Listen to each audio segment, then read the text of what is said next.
Nelson Mandela became South Africa's first democratically elected president in 1994.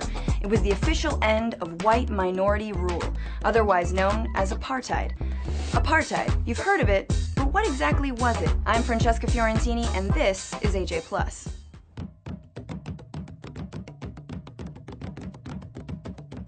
Apartheid is an Afrikaans word that means separateness. It was a system of racial segregation that governed South Africa for nearly 50 years. It specifically aimed to protect the domination of the white South Africans over non-whites in every aspect of life. But it didn't just appear out of thin air.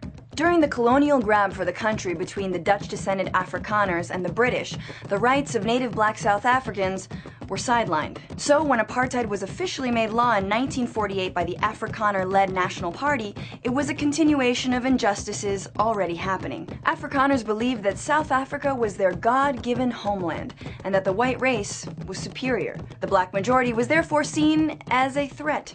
There were 148 apartheid laws. Blacks had to carry ID permits at all times and had to obey strict curfews. Public facilities were separated for white and non-white use, and marriages between whites and other races were banned. People were classified into 4 racial categories: white, black, Indian, and colored, people of mixed race. And they were all separated into different residential areas. Blacks were divided into 10 so-called homelands based on tribal groups. Homelands were rural, overcrowded, and lacked jobs, forcing blacks to seek work as migrant laborers. Wages were low, and it was illegal for workers to strike. See, apartheid was also economically motivated. A cheap workforce was needed particularly to work in the country's gold mines. Powerful mining magnates had a huge stake in apartheid policies since their profits depended on keeping black wages low. Outside their designated homelands, non-whites had no political rights. Since they were not technically citizens, they couldn't vote.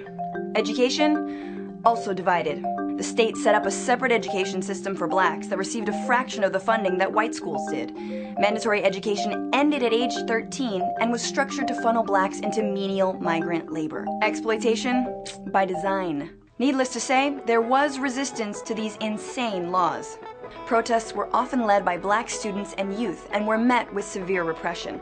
Out of these struggles came leaders like Nelson Mandela, Oliver Tambo, and Walter Sisulo, who would help bring an eventual end to apartheid. So now that you know what apartheid was, could you imagine living under it?